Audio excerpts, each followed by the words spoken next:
आपने एक बहुत बड़ा एक रिसेंट में एक रिकॉर्ड भी बनाया हुआ है जो कि फास्टर सर्जन। कितनी सर्जरी की थी आपने? 90 डेज में 1000 सर्जरी की थी।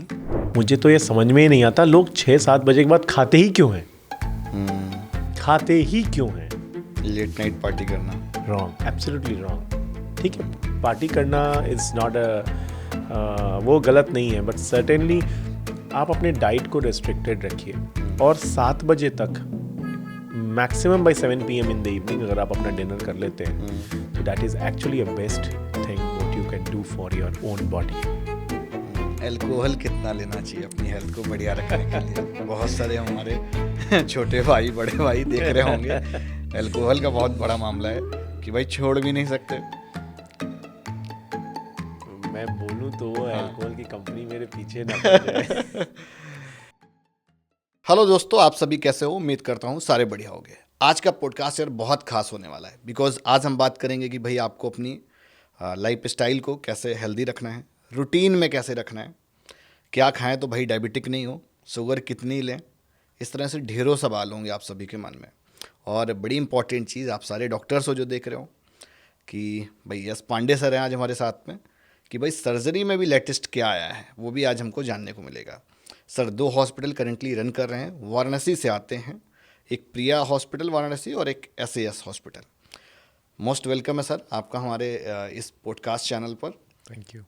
और आज आपसे बहुत अच्छी बातचीत होने वाली है क्योंकि आपने एक बहुत बड़ा एक रिसेंट में एक रिकॉर्ड भी बनाया हुआ है जो कि फास्टर सर्जन का। 2024 कितनी सर्जरी की थी आपने?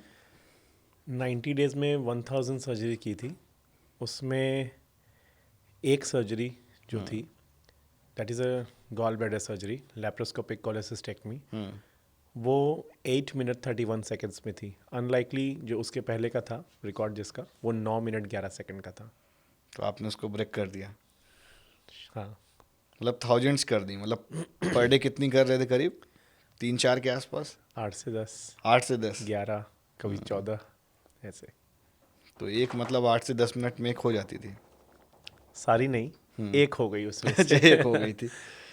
जैसे आज के टाइम पे बड़ा बेसिक जो समझने की चीज़ें हैं, मतलब घर में फैमिलीज़ में, कि भाई लाइफ स्टाइल को कैसे अच्छा रूटीन पे रखें, मतलब हेल्दी कैसे रखें, कि क्या खाएं तो भाई हम हेल्दी रहेंगे, क्या रूटीन होना चाहिए, क्या टाइमिंग होनी चाहिए। तो एक जो बहुत 1000 साल पहले ना लोग कहते थे, लोग कहा करते थे, और वो ट्रेडिशन में आ गया कि सूर्यास्त के बाद कुछ मत खाओ और सूर्योदय के पहले कुछ मत खाओ। ये एक ट्रेडिशन है और अब वो एक ट्रेंड बनने जा रहा है। सो morning should be a heavy breakfast और 6 बजे 7 बजे के बाद डिनर मैक्सिमम कर लो, उसके बाद कुछ करना ही नहीं है। बट आजकल का एक फैशन है ना कि किसी पब में गए, क्लब में गए और 12 बजे खा रहे हैं, 1 बजे खा रहे हैं। मुझे तो ये समझ में ही नहीं आता लोग 6-7 बजे के बाद खाते ही क्यों हैं। खाते ही क्यों हैं। लेट नाइट पार्टी करना रॉन्ग, एब्सोल्युटली रॉन्ग। ठीक है, पार्टी करना इज़ नॉट वो गलत नहीं है, बट सर्टेनली आप अपने डाइट को रेस्ट्रिक्टेड रखिए और 7 बजे तक maximum bye 7 PM in the evening अगर आप अपना डिनर कर लेते हैं तो that is actually a best thing what you can do for your own body. तो उससे क्या क्या मतलब हार्म क्या पहुंचाते हैं? जैसे जो लेट कर रहा होगा तो उसके साथ में क्या दिक्कतें आएंगी? सी अगर आप 7 बजे खाते हैं और आप 10 बजे तक रहते हैं, ऑलरेडी आपकी फिजिकल एक्टिविटी एक बेसिक लेवल की हो जाती है कि वो जो फूड आप 7 बजे लिए रहते हैं आप वो डाइजेस्ट करने की पोजीशन में रहते हैं। It takes almost 3 to 4 hours for any food to get it digested. आप ये फूड 12 बजे खा रहे हैं और आप सीधे जाके सो जा रहे हैं, तो आपकी डिनर के बाद कोई फिजिकल एक्टिविटी हुई नहीं हुई। Which is against your body law. अब सवाल है क्या खाएं। हाँ। तो ब्रेकफास्ट में एक बेसिक रूल पता है क्या? अगर आपकी डाइट में 50% नेचुरल फॉर्म ऑफ फूड अगर आप खा रहे हैं तो आपकी डाइट, अगर आप थोड़ा बहुत ऊपर नीचे कुछ और भी खा लेते हैं तो आपके लिए बहुत अच्छा है. लाइक मॉर्निंग में स्प्राउट्स, वो स्प्राउट्स अंकुरित मूंग चना मेथी होता है ना, अगर आप 3:2:1 कॉम्बिनेशन में खा लिए, एप्पल खा लिए, पपाया खा लिए, कुकुम्बर खा लिए, कीवी खा लिए, सो और उसके बाद आपने 2 रोटी या फिर you have want to have bread and all वो खाते हैं, तो दैट इज़ फाइन. बट 50 ये कैलकुलेशन रखना कि हम मेरे खाने की थाली में आधा फूड जो है ना वो नेचुरल फॉर्म में हो, दैट इज़ फाइन. इससे आपकी एपेटाइट भी रिड्यूस हो जाती है. होता क्या ना कि हम लोग पूड़ी पराठा और डीप चाय. फ्राई, हाँ चाय पे आएंगे ज़रूर आएंगे, बट डीप फ्राई कटलेट एकदम फ्राई करके खाया, सो एनी या processed food, finger chips, processed food this is not good. So ultimately अगर हम ये फ्रूट का कॉम्बिनेशन और स्प्राउट्स का कॉम्बिनेशन या सैलेड्स का कॉम्बिनेशन अगर खाते हैं और उसके साथ में अपने डाइट में हम एक कुक्ड मील लेते हैं तो दैट इज़ फाइन. मतलब तला हुआ भुना हुआ नहीं खाएं. नहीं खाना चाहिए, एब्सोल्युटली नॉट. जैसे एक प्रॉब्लम और आती है, जैसे कुछ लोग ब्रेकफास्ट मिस कर देते हैं, नहीं करते हैं. That is wrong. कल्चर ऐसा होना चाहिए कि हेवी ब्रेकफास्ट और लाइट डिनर.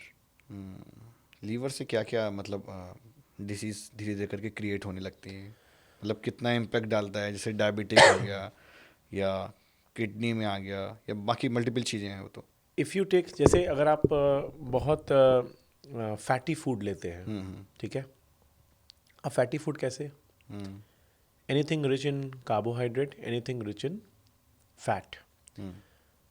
ऑयल ले लिया, बहुत ऑयल में कौन सा, palm oil, very dangerous. Sugar का तो आजकल मैं बोलता हूँ एक नया लेबल है, sugar is a new poison.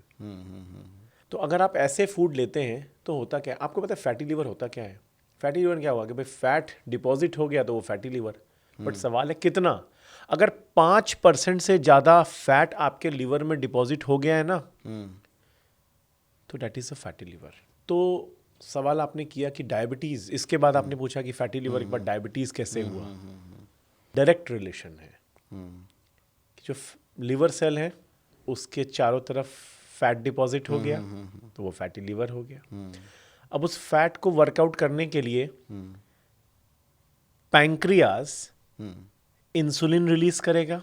पहले फैट सेल्स को के लिए मिनिमल अमाउंट में रिलीज करता था, अब उस पर फैट डिपॉजिट हो गया तो अब उसको ज़्यादा रिलीज करना पड़ेगा. जब लगातार पैंक्रियास 5-10 साल ज़्यादा इंसुलिन रिलीज़ करते रहता है आपके फ़ैट को कंपनसेट करने के लिए और वो रेजिस्टेंस को डेवलप करने के लिए, वहाँ पे पैंक्रियास काम करना कम कर देता है और फाइनली बंद कर देता है, लीडिंग टू डायबिटीज़. अब क्या हुआ, ये फैट सेल जब लिवर में पूरा हो गया तो अब धीरे धीरे ब्लड में आना शुरू करता है. तो ब्लड में आता है तो क्या करता है, जाके हार्ट की आर्टरीज पे या वहाँ डिपॉजिट करेगा, लीडिंग टू कार्डियक इवेंट. पूरे ब्लड वेसल्स में धीरे धीरे डिपॉजिट करेगा, ब्लड वेसल को हार्ड कर देगा, लीडिंग टू हाइपरटेंशन. ब्रेन में चला गया, ब्रेन स्ट्रोक. गॉल ब्लैडर में आ गया, गॉल स्टोन. किडनी में आ गया, रीनल स्टोन. और इसके जगह ये सारे जगह जाके अपनी अपनी छाप छोड़ के आता है और एक पर्टिकुलर ऑर्गन डैमेज कर देता है. So a fatty liver is the core form of causing this multiple disease, multiple organ disease. एकदम डैमेज कर देता है.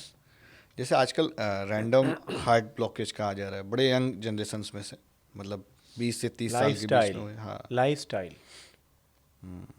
एक्सेस अल्कोहल, रेड मीट की टेंडेंसी आप देखिएगा कि उनकी जो फ्लैश खाने की जो वो है, नॉनवेज की जो टेंडेंसी है, ऐसा होता है ना, हम लोग एक ट्रेंड कहते हैं, जितना वाइट फ्लैश होता है लाइक फिश इज गुड, जैसे जैसे फ्लैश रेड होते जाता है it is toxic for body.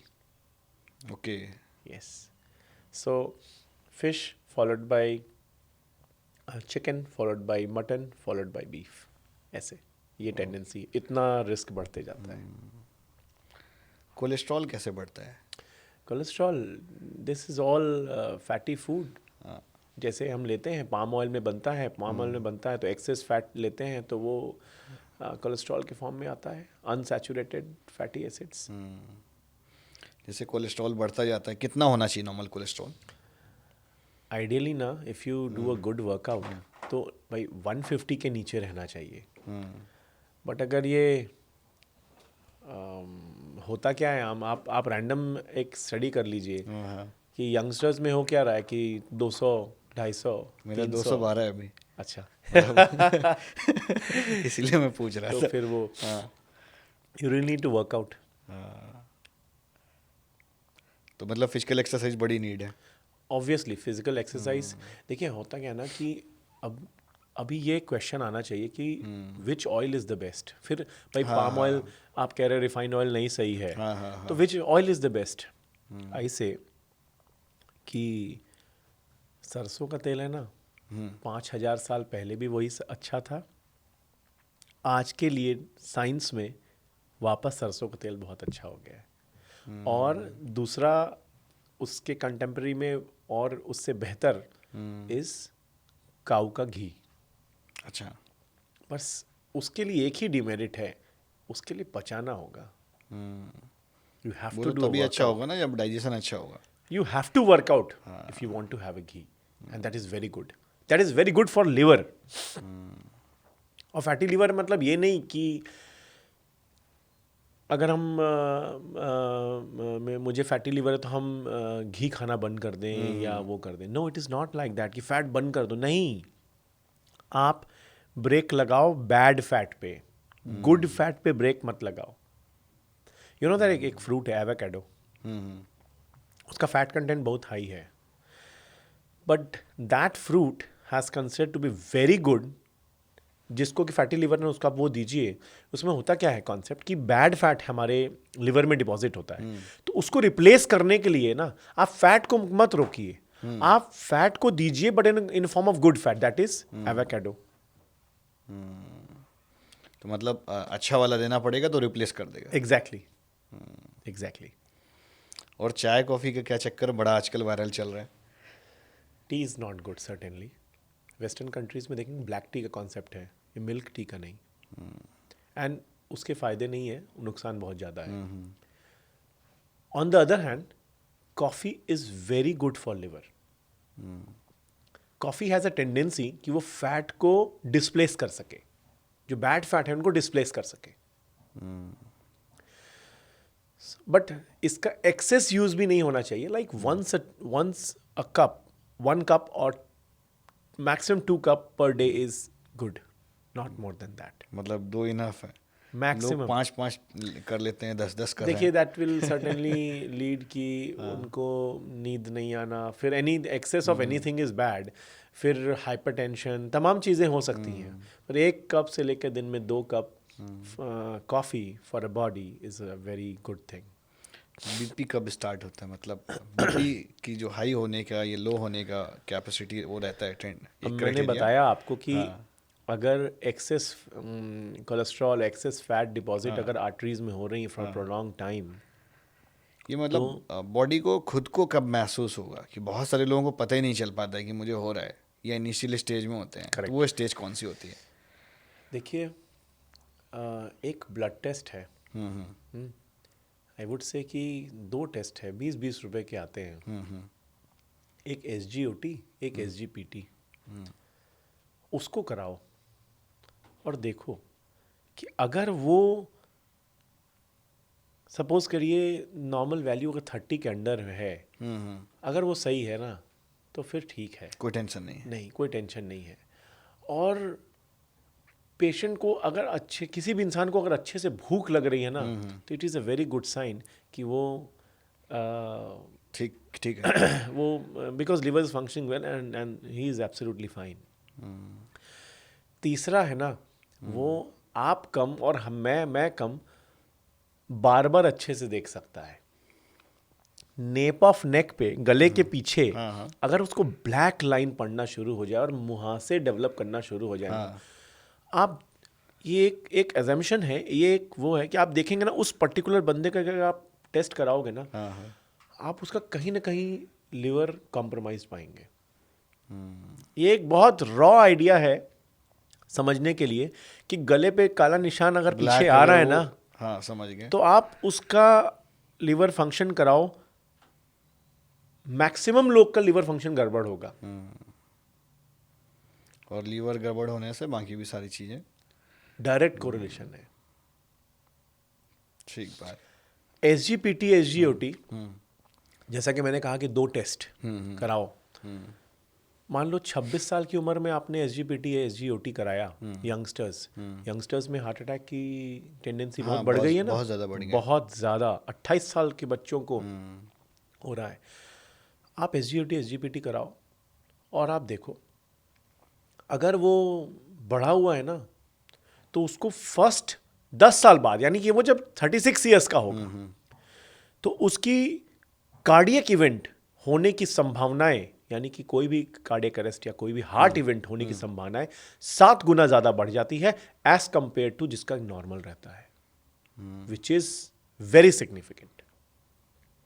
ऐसा ये जो ट्रेंड हुआ था, ये शादी के पहले, हाँ कौन कौन सी जांचें करानी चाहिए, चेकअप्स हाँ कराने ये चाहिए। शादी के पहले ट्विंकल खन्ना ने अक्षय कुमार का 56 जांच कराई थी।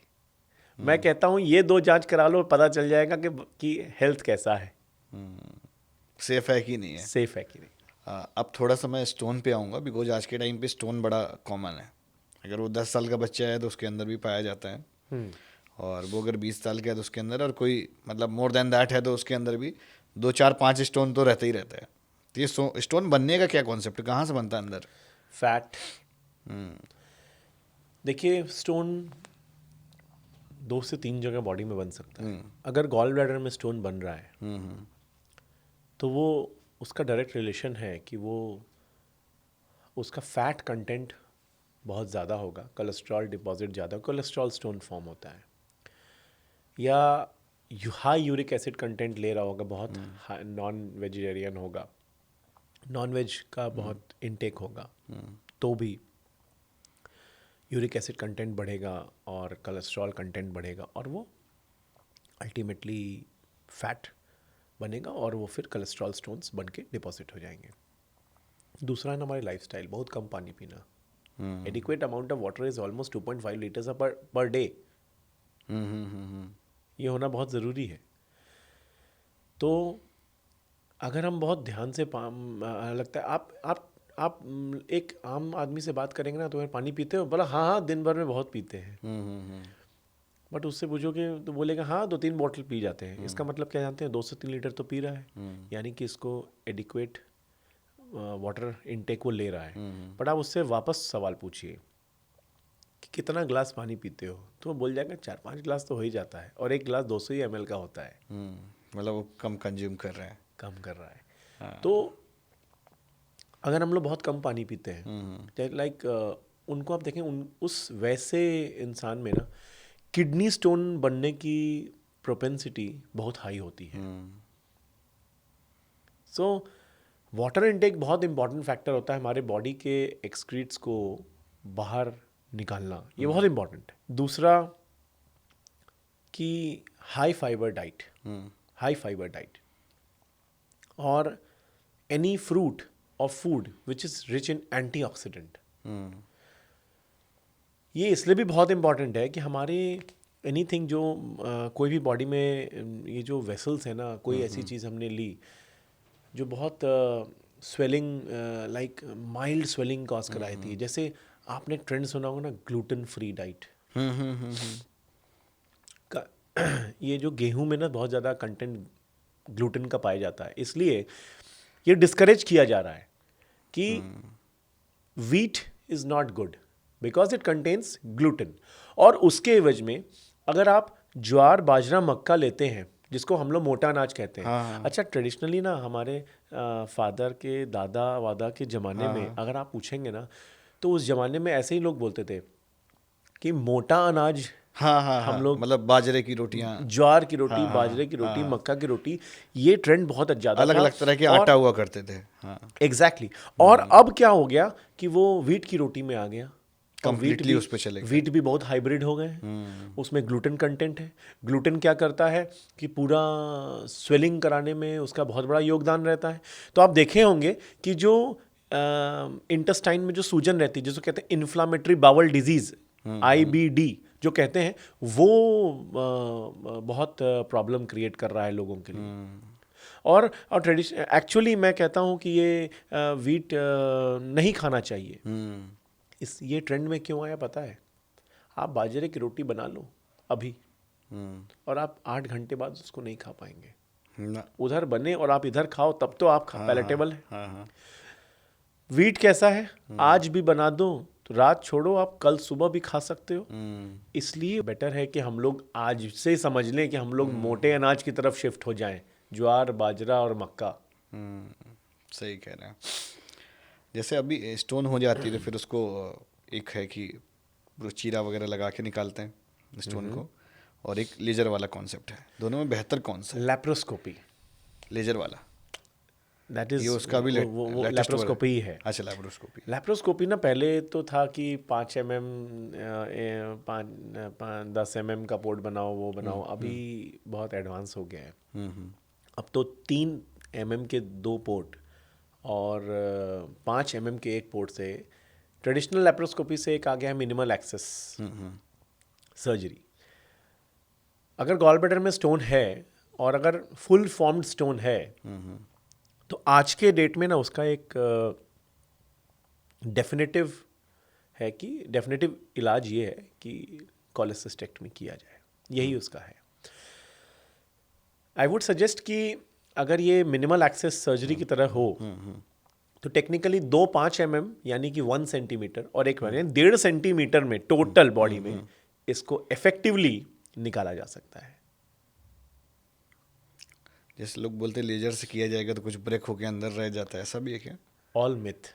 हाँ, मिथ है। लोग डरते भी लेजर वाला कराने से। लेजर अगर नहीं, थोड़ा सा उसको टीयर 2 टीयर 3, लेजर नहीं, उसको लैप्रोस्कोपी कहते हैं। लैप्रोस्कोपी। तो उसको अगर टीयर 2 टीयर 3 सिटीज में जाएंगे, किसी भी टीयर में ना ये मिथ है। हाँ, ये गोल्ड स्टैंडर्ड सर्जरी है आज के डेट में। अगर कोई कहता है छूट जाता है, वो वही कह सकता है जो वो करना पाता हो, जिसको कि करने आता नहीं हो, जो समझ नहीं पाता हो या उसको कुछ भी ना पता हो। कंप्लीट निकल जाता है। मैं आपको एलियन बोल सकता हूँ? Why not? ये मिथ है ना, ये मिथ है ना। मैं you are a human being. मैं वैसे ही लैप्रोस्कोपी से निकालो चाहे चीरे से निकालो, दोनों का प्रोसीजर सेम है। चीरे से निकालो, इतने बड़े चीरे में इतनी चीज़ निकालो। लैप्रो वो टेक्निक अलग है भाई, वो स्किल है। बट निकलता उसमें भी गॉल ब्लैडर और निकलता पूरा स्टोन उसमें है। ओके। तो ये कैसे कह सकते हैं कि आधा स्टोन छूट जाता है? नहीं, जैसे किडनी में हुआ तो उस केस की मैं बात कर रहा किडनी, किडनी एक ऐसा ऑर्गन है जिसमें अगर स्टोन बनता है तो आप किडनी को तो काट के हटा नहीं सकते। हूँ। हाँ, नहीं हटाया जा सकता है। किडनी को तो रिपेयर करना पड़ेगा। तो पहले PCNL करते थे, परक्यूटेनियस नेफ्रोलिथोटमी, और अब होलियम लेजर्स आ गए हैं जो कि वो स्टोन को उस पर लेजर फायर होता है और वो डस्ट पार्टिकल में कन्वर्ट हो जाता है और उसके अंदर एक स्टेंट डाल दिया जाता है। वहाँ से सारा वो जो डस्ट पार्टिकल है वो ड्रेन आउट हो जाता है और इवेंचुअली बिना किसी भी चीरे के उस लेज़र के माध्यम से फायर करके उसको बम्बार्ड करके उस स्टोन को बॉडी से बाहर निकाला जा सकता है। निकल जाता है सारा। बिल्कुल निकलता है। प्रॉमिसिंग रिजल्ट है। किडनी से याद आया, आजकल डायलिसिस बहुत ज़्यादा बढ़ गया है। मतलब क्या रीज़न है इसका बढ़ने का? डायलिसिस होने का 2 मतलब है। या तो एक्यूट किडनी इंजरी, किसी भी लाइक हमें कोई सेप्टिक शॉक हो गया, हेमरेजिक शॉक हो गया, उस समय हमारी अगर किसी वजह से किडनी काम करना बंद कर दे तो हम उसको टेम्पररी सपोर्ट देकर डायलिसिस करते हैं। वो एक इमरजेंसी प्रोसीजर होता है। दूसरा होता है क्रोनिक किडनी डिजीज के केस में डायलिसिस किया जाता है। क्रोनिक किडनी डिजीज हो कैसे जाता है? एक होता है कि जेनेटिक डिफॉर्मेशन, जिसमें क्या आता है पॉलीसिस्टिक किडनी डिजीज। बहुत बड़े साधु महात्मा महंत हैं प्रेमानंद महाराज वृंदावन में, 20 साल से ही is a known case of polycystic kidney disease. Thrice a week dialysis होता है और वो 20 साल से डायलिसिस करा रहे हैं। उतनी ही एनर्जी के साथ लाखों लोगों से मिलते हैं और उतनी ही ज़ील के साथ आप उनके शरीर में एनर्जी पाएंगे। Recently I have met him maybe a month back और सो, और बहुत वाइब्स हैं उनके अंदर में। डायलिसिस कुछ करता नहीं है, सिर्फ जो किडनी आपका काम करता है उसका एक सब्स्टिट्यूट वो मशीन के फॉर्म में वो काम करता है।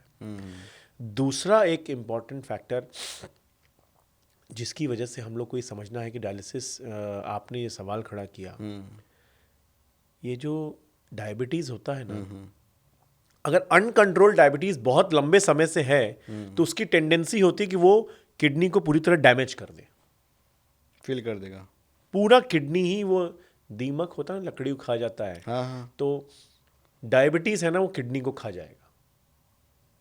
मैं एक लेमैन लैंग्वेज में ये बोल रहा हाँ, हूँ। मैं समझ गया। अनकंट्रोल डायबिटीज़ पूरी किडनी को खा जाता है।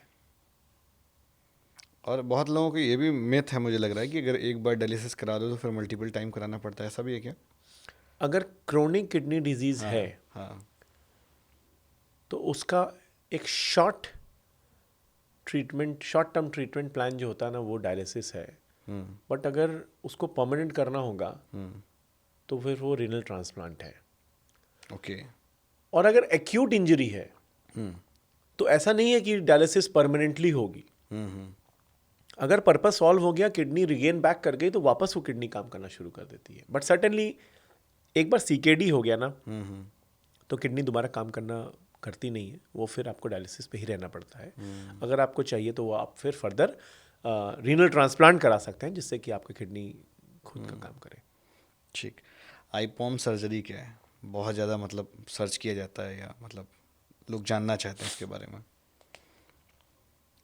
पहले के टाइम पे अगर कोई, पहले के ज़माने में क्या होता था, चीरे से सर्जरी होती हाँ थी हाँ। तो बहुत वजह रहता था, मोटापा भी रहता था कि एंटीरियर एब्डोमिनल वॉल में डिफेक्ट बन जाए। जो डिफेक्ट बन जाता था तो जो एब्डोमिनल कंटेंट है, पेट के कंटेंट है, वो उस छेद से बाहर आते थे और हर्निया बना देते थे।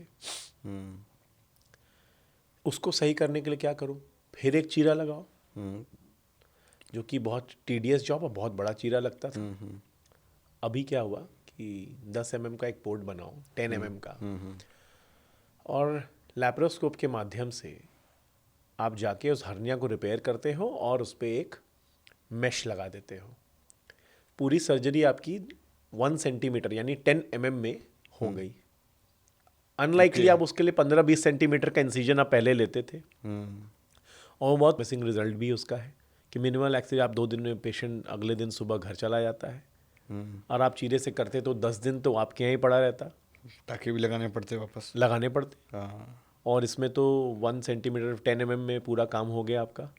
सो IPOM is a intra peritoneal onlay mesh repair, जिसमें कि दूरबीन विधि से एक 10 mm का इंसिजन देते हैं और उससे जाके हर्निया को रिपेयर कर लेते हैं। और एक जाली जो होती है, जो कि 4 लेयर्ड मैश होती है, बायोमेम्ब्रेनस मैश, वो प्लेस करते हैं और मतलब patient is absolutely fine in that case. Hernia का बहुत प्रॉमिसिंग और बहुत ही ट्रेंडी ट्रीटमेंट है, जो अनलाइकली कन्वेंशनल में 10-15 सेंटीमीटर 20 सेंटीमीटर का इंसिजन जहाँ देना पड़ता था। ओके। एक मन में बहुत देर से प्रश्न आ रहा है कि जैसे जो लोग ज़्यादा बीमार रहते हैं, मतलब ऑल टाइम उनको कोई ना कोई डिसीज़ से वो इन्फेक्टेड बने रहते हैं, तो वो कहीं ना कहीं थोड़ा सा अपने आप को बीमार ही महसूस करने लगते हैं। मतलब मेंटली, जैसे आपने प्रेमानंद महाराज जी का बताया, तो देन उनका कॉन्फिडेंस लेवल अच्छा है जो मुझे लग रहा है, और वो तो एक्सेप्शनल केस हो गया, हालांकि लोग उतना पॉजिटिव नहीं रह पाते हैं, मतलब अपने आप में एक तरह से उनका डाउनफॉल हो जाता है मन के अंदर या माइंड के अंदर, उनको लगता ही नहीं कि हम ठीक हो गए हैं।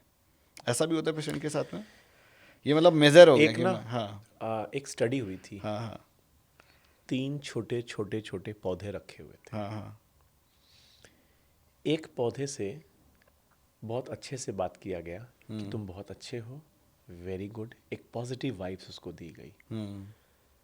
45 दिन में देखा गया उसकी ग्रोथ बहुत अच्छी हो गई।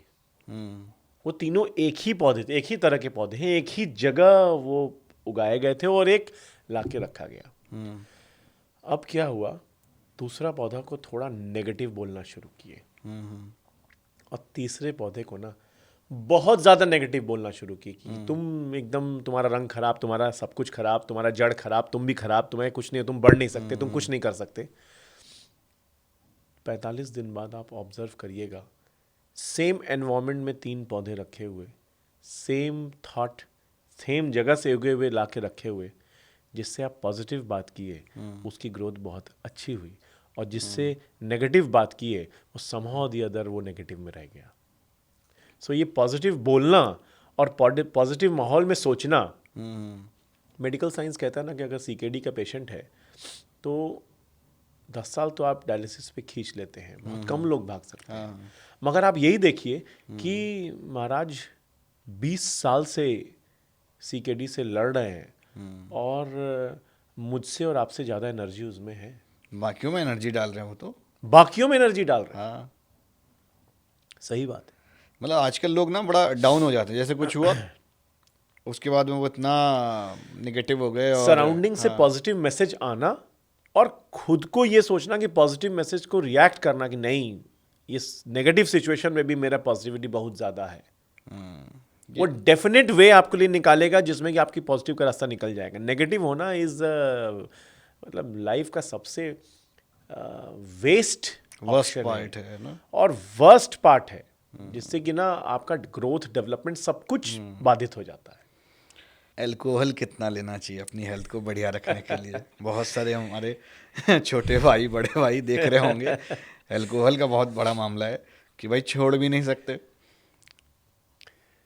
मैं बोलूं तो वो अल्कोहल की कंपनी मेरे पीछे ना पड़ जाए। कितना लेना चाहिए? See actually alcohol is not recommended. Completely एकदम डिनाइड, बिल्कुल नहीं लेना चाहिए। नहीं, मगर कुछ लोग तो ऐसे हैं, शाम होती है उनको चाहिए, नहीं तो चल ही नहीं पाएंगे। वो उनकी इंडिविजुअल कैपेसिटी पे एक गलत डिसीजन है, हाँ बट इसका मतलब ये नहीं कि फैक्ट्स बदल जाते। Fact will always remain fact. नहीं लेना चाहिए, बट सर्टेनली अगर उसका भी एक रास्ता है कि 30 ml twice a week is the maximum dose you can take. Twice a week, लोग पर डे इतना कर लेते हैं, जब कम करेंगे तो उसको बेसिक समझते हैं। अब एक्चुअली ये fact will remain the fact. Fatty liver का और डायबिटिक से क्या कनेक्शन है? डायरेक्ट है। अभी मैंने आपको बताया कि लीवर का सेल है, उसके अराउंड फैट डिपॉजिट कर गया। लीवर का सेल को कुछ भी काम करना हो, उसमें इंसुलिन आ रहा है, इंसुलिन अपना नॉर्मल लेवल है अगर, तो इंसुलिन नॉर्मल तरीके से आ रहा है, जितनी जुडिशियस है उतना काम करके चला जा रहा है। अब आप सोचिए कि उस सेल पे पूरा फैट डिपॉजिट कर गया। अब पैंक्रियास को ज़्यादा इंसुलिन सिक्रीट करना पड़ेगा फैटी लीवर को कॉम्पनसेट करने के लिए। जब ऐसा पैंक्रियास 5 से 10 साल लगातार एक्सेस लेबर में काम करता रहता है तो वो एक बार थक हार जाता है। और होता क्या है कि वो पैंक्रियास काम करना बंद कर देता है और हमको डायबिटीज़ हो जाता है। फिर हम इंसुलिन लेने लगते हैं। हम इंसुलिन लेते हैं, हम एंटी डायबिटिक ड्रग। मेडिसिन अच्छी है insulin? Insulin to be more precise, but compliance इतना टफ है कि कंप्लाइंस की वजह से टैबलेट प्रेफर्ड है, बट अगर देखेंगे मीटर डोज के पॉइंट ऑफ व्यू से तो इंसुलिन बेटर है। वापस से नहीं ऐसा हो सकता कि अगर एक बार हो गया डायबिटिक तो हम वापस गेन कर लें अपना बहुत ज़्यादा देखिए, अगर ऐसा के रेयर केस में होता है कि हमारा अगर पैंक्रियाज रीजनरेट कभी कभी करता है, जब अगर पूरी तरह डैमेज हो गया, लॉन्ग स्टैंडिंग डायबिटीज़ हो गया, तो इतना आसान नहीं है। फिर तो अपने आप डाइट से कंट्रोल कर सकते हैं चीज़ों को, बट बहुत लॉन्ग स्टैंडिंग ना रहे तो धीरे धीरे कुछ कुछ, अगर हम बहुत एक्सरसाइज करते हैं, हम डाइट को फॉलो करते हैं, हम बहुत ही सात्विक जीवन जीते हैं, तो ये थोड़ा बहुत होता है, कहीं ना कहीं इफेक्ट तो होता है। अगर हम आपकी लाइफ स्टाइल की बात करें तो आपका रूटीन क्या रहता है? I wake up early in the morning और 1 घंटा योगा प्रैक्टिस करना है, 15 मिनट्स मेडिटेशन,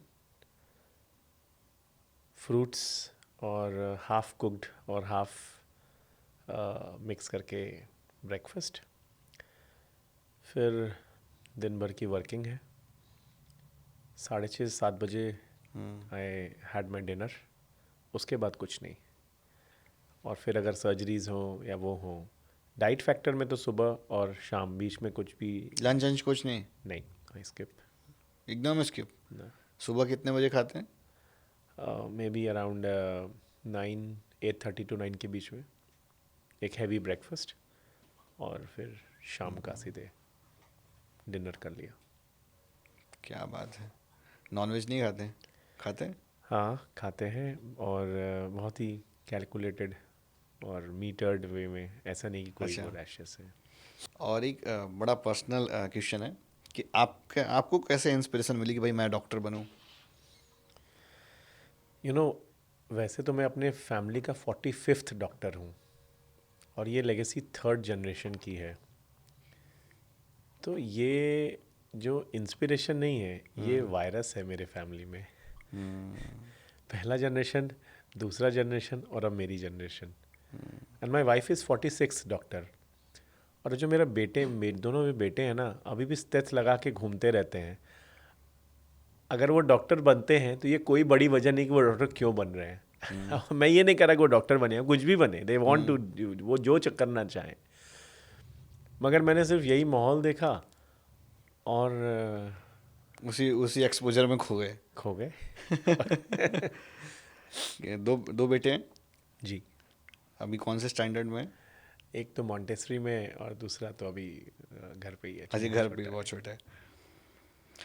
आपने अपनी पूरी इस डॉक्टर की जो एजुकेशन रही है, मतलब असली वाला जो डॉक्टर आप बने, वो कहाँ से बने? मतलब एक्चुअल लर्निंग किस इंस्टीट्यूट से मिली आपको?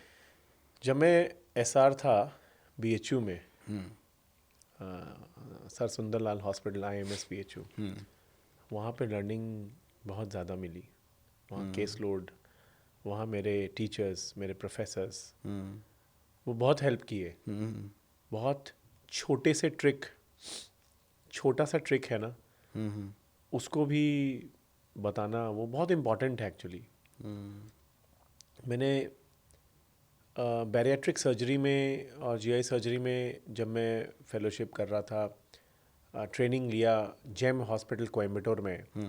बहुत ही रिनाउंड सर्जन है, GI सर्जन है, डॉक्टर C पेनालुवेलु सर। उनकी वो बहुत छोटे छोटे ट्रिक्स, वो मुझे बहुत वो बहुत टर्निंग एज था मेरी लाइफ का। Doctor Praveen sir, doctor Penaluvelu sir, ये व्हेन दे परफॉर्म सर्जरी ना, उनकी सर्जरी देखने लायक होती थी। और वहाँ से जो छोटी छोटी चीज़ों को करेक्ट मैंने किया, फिर खूब गेन किया भर के एकदम। फिर एक्चुअली इट हैपेंड। डॉक्टर वाला फील कब आया?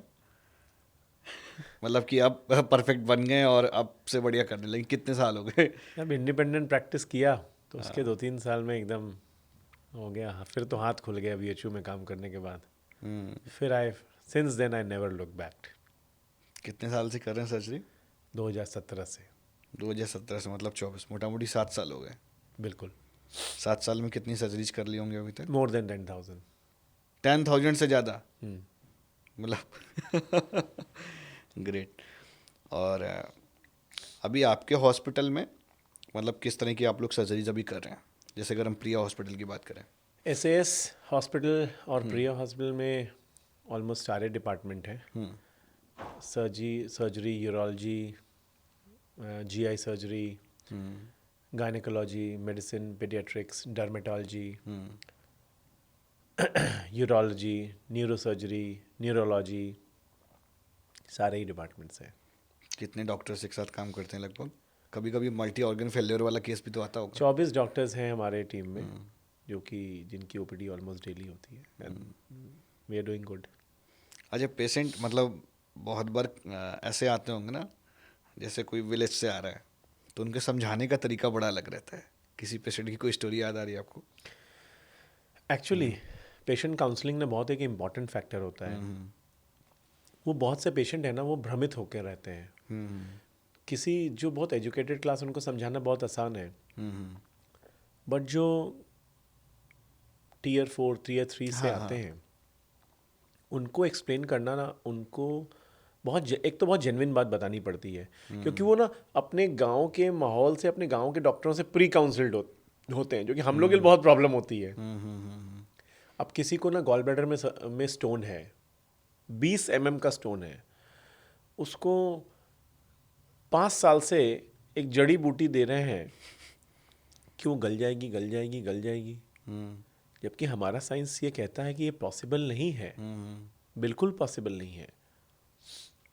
मैं एक बात बताऊं, I met with a patient of 28 year old, social media platform पे नाम नहीं ले पा रहा हूँ। स्टैगहॉर्न कैलकुलस था उसके किडनी में, और उसको ये बात पता थी जब उसका स्टोन जो है ना वो 8 mm का था। इंसिडेंटल फाइंडिंग पे उसको पता चला कि मेरे किडनी में 8 mm का स्टोन था। वो 10 साल से एक दवा खाते गया, ऑन एंड ऑफ खाता था। 1 महीना खाएगा, 15 दिन छोड़ देगा, 1 महीना खाएगा, ऐसे खाते गया। कहीं उसके गांव के डॉक्टर ने उसको दवा दी। तो आज के डेट में क्या हुआ कि उसको 32 mm बाई 26 और वैसा ही एक और ऑलमोस्ट 70 mm की स्टोन हो गई, और उसकी किडनी ऑलमोस्ट फंक्शन करना बंद कर दी। एंड वो बंदा अपनी किडनी खोने के कगार पे उस साइड की आ चुका था, और वो एक रॉन्ग बिलीफ में पल रहा था। तो पेशेंट काउंसलिंग बड़ी नीड है, बहुत इंपॉर्टेंट, अवेयरनेस होने की बहुत और जरूरत आज भी वो इस उम्मीद से आए थे कोई अच्छा दवाई दी जिससे कि हो जाए। मैंने कहा कि है। ये अब दवा से इंसान नहीं छोड़ो, होगा भाई। भगवान भी तुम्हारी अब मदद नहीं कर पाएगा अगर तुम अपने स्टोन को ऑपरेट करके नहीं निकलवाओगे तो। और निकलवाओगे तो तुम्हारी किडनी रिस्पॉन्ड बैक करेगी कि नहीं, इसकी भी गारंटी कोई नहीं ले सकता। इस किडनी में था उसके? बिल्कुल। सो ये एक मिथ है, और ये एक मिथ को तोड़ना बहुत ज़रूरी है, और उसके लेवल पे आके उसको समझाना ये एक बहुत ट्रिकी सिचुएशन है। एक बड़ा मन में और आ रहा है, मतलब इन जनरली जब आपस में फ्रेंड्स बैठे होते हैं, अगर किसी को स्टोन होता है तो बोले बियर पीना शुरू कर दो, ठीक हो जाएगी। ये मिथ है या मतलब इससे ठीक होती है? ठीक है, देखिए बियर इज एक हाइड्रोस्टैटिक प्रेशर क्रिएट करता है। है ना। आप पानी पी के कर लो ना, बियर पियेंगे फैटी लीवर होगा, फैटी लीवर होगा, एक्सेस फैट डिपॉजिट लीवर में होगा। जब लीवर में पूरा फैट भर जाएगा, फिर वो क्या फैट कहाँ आएगा, ब्लड स्ट्रीम में आएगा। ब्लड स्ट्रीम में एक्सेस फैट आएगा, क्या होगा, वापस से कोलेस्ट्रॉल और लिपिड्स बढ़ेंगे, वापस से बढ़ेगा तो आपकी आर्टरीज में वैसे बढ़ेगा, फिर स्टोन बनेगा। आप तो विस्कस साइकिल में फंस रहे हो। पर्पस क्या है बियर पीने का? Hydrostatic pressure. यहाँ पे पत्थर गिरा हुआ, 1 बाल्टी पानी मार दोगे तो वो छटक के चला जाएगा। आपका यही पर्पस है शरीर के प्रति। मतलब प्रेशर डालो और निकाल दो, उसका और कोई तरीका नहीं। यही है, खूब ज़्यादा यूरिन लगना और प्रेशर से निकल जाना, वो भी एप्लीकेबल है 3 mm से छोटे स्टोन के लिए, वो भी किडनी के लिए। मतलब सारे स्टोन्स के लिए नहीं है। तो वो भी किडनी में स्टोन है, तो आप खूब ज़्यादा पानी, मैं तो बताया आपको, कम पानी पियेंगे तो स्टोन की फॉर्मेशन ज़्यादा हो जाती है। सल्यूट्स इकट्ठे रहते हैं, वो जुड़ के स्टोन बन जाते हैं। तो ये सही बात है कि पानी पीने से है, बट इसके लिए उसका सब्स्टिट्यूट बियर क्यों? मतलब वाटर और बियर इक्विवेलेंट बोल सकते हैं? मैं दोनों को बिल्कुल इक्विवेलेंट नहीं बोलूँगा। अच्छा, मतलब प्राइमरी इज वाटर। मैं कैसे इक्विवेलेंट बोल सकता हूँ? वो सही नहीं है। अच्छा, लेना ही नहीं है। पानी के निर्मलता को इससे गंदे अशुद्ध क्यों करूं? अरे आपका पर्पस है हाइड्रोस्टैटिक प्रेशर क्रिएट करने का, जिससे कि कारण आपका अगर छोटा स्टोन हो तो स्लिप करके वो किडनी से यूरेटर में आए, यूरेटर से यूरिनरी ब्लैडर में आए और ब्लैडर से बाहर निकल जाए। समझ गया। मतलब उसे प्रेशर क्रिएट करने का तरीका है बस। ओके। मैं अभी जब ऑनलाइन सर्च कर रहा था ना, तो आपके यहाँ प्रिया हॉस्पिटल में स्किन और हेयर का भी दिखा रहा था। My wife is a dermatologist, इसलिए। तो वहाँ पे उनके पास में कौन कौन से ट्रीटमेंट होते हैं? हेयर ट्रांसप्लांट और ऑल लेजर्स और एक तो Q switch laser, fractional CO2 laser, diode laser और क्लिनिकल डर्मेटोलॉजी, हिस्टोपैथिक पैथोलॉजिकल डर्मेटोलॉजी, बाकी बहुत से चीज़ बहुत सारे हैं। आपकी शादी कब हुई? 2018 में। डॉक्टर्स के लिए बहुत लेट हो जाता है। हाँ, एक्चुअली हमारा स्टडी पीरियड थोड़ा लंबा होता है। 11-13 साल के अराउंड पूरा सिस्टम रहता है, तो पूरी पढ़ाई ख़त्म होने के बीच में अगर ये रहता है तो थोड़ा एक डिस्टरबेंस बहुत रहता है, क्योंकि ये बहुत ही डेडिकेटेड फील है, बहुत इसमें मेहनत चाहिए। रेसिडेंसी में था तो मुझे याद है 36 घंटे जब मैं शुरू में ज्वाइन किया 2014 में, तो 6-8 महीने तो हॉस्टल गया ही नहीं था, वार्ड में ही रहा था। वो हमारी कमांडो पोस्टिंग होती है और उसमें भी 36 घंटे की कंटिन्यूस ड्यूटी रहती है।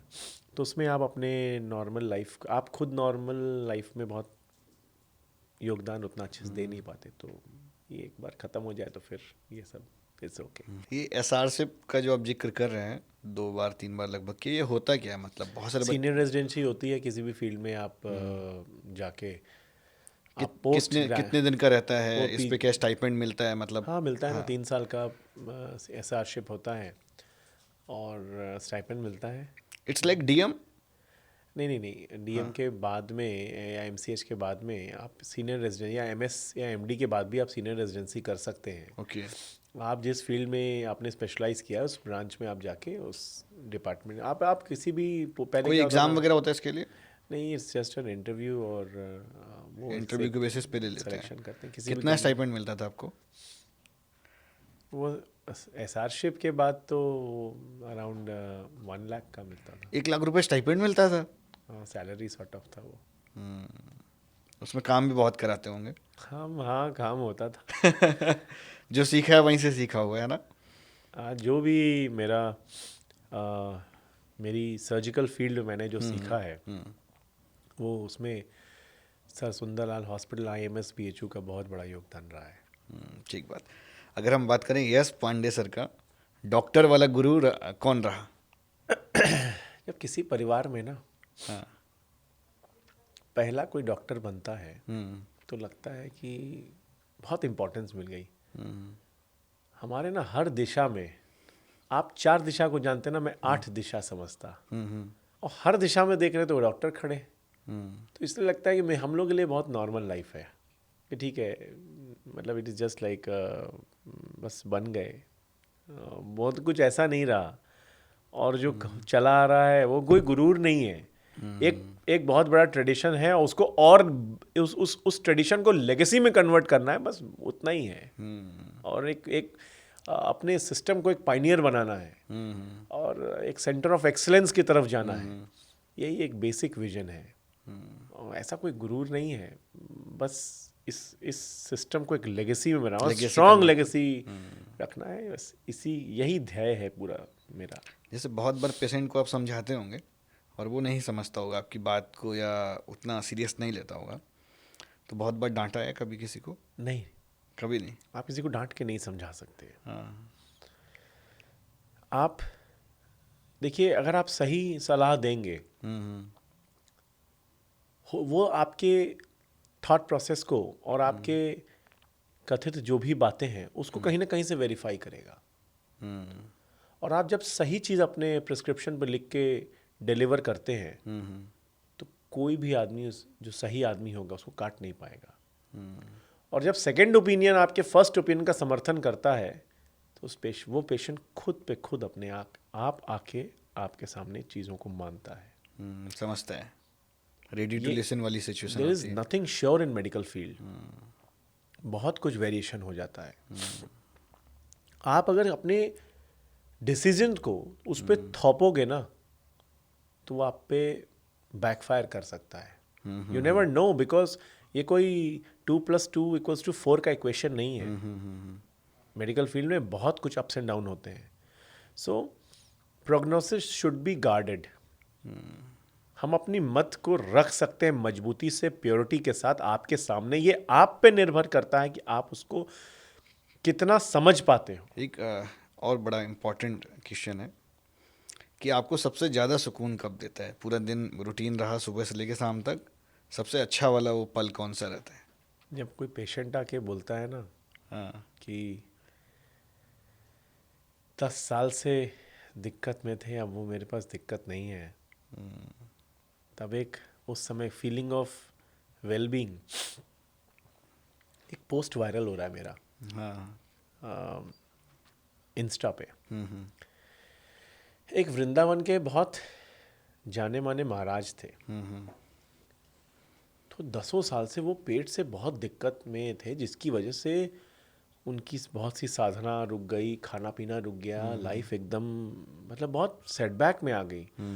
और वो नेगेटिव पे नेगेटिव होते गए, और तमाम गांव देहात के डॉक्टर उनको बोल दिया आपके पेट में तो पस बन गया, अब आपको पूरा कुछ नहीं हो सकता। क्या हो सकता है? कुछ नहीं हो सकता है। किसी एक इन्फ्लुएंशियल आदमी के माध्यम से वो मेरे पास आए थे, और कृष्णा दास नाम है महाराज जी का। ओके। तो आए तो बोले कि मैं ऐसे दिक्कत है, 2-3 दवाइयाँ दी, लाइफस्टाइल पूरी चेंज करा दी। 10 दिन बाद मेरे पास फ़ोन आता है कि मैं जितनी भारी दिक्कत से था, 10 साल मैं उस दिक्कत से बाहर हूँ, और अब मुझे किसी में वापस पुरानी लाइफस्टाइल जीना लगा, जैसी मेरी साधना थी, जो मेरी नॉर्मल जो रहती थी दिनचर्या थी, हाँ। मैं उसको अटेन करने लगा। उस समय जो पीस ऑफ माइंड एक डॉक्टर को मिलता है ना, वो एक विक्ट्री सॉर्ट ऑफ, वो कभी नहीं मिलेगा। तो आज का पॉडकास्ट यहीं तक। Thank you so much sir, आपसे बात करके बहुत अच्छा लगा, और उम्मीद करता हूँ यार कि जो भी दर्शक हैं मेरे, उनको बहुत अच्छी चीज़ें पता चली होंगी, कितना अवेयर रहना है। लीवर मतलब एक तरह का इंजन है बॉडी का, उसको ध्यान में रखना है, और सब कुछ वहीं से क्रिएट हो रहा है। अगर डाइजेशन गड़बड़ तो सारा कुछ गड़बड़ है, और एक समय आता है कि वो सारी चीज़ें मतलब ऑर्गेन खराब हो जाता है सही। ना? और इसी के साथ हम लेंगे अलविदा, वाइंड अप, बाय बाय।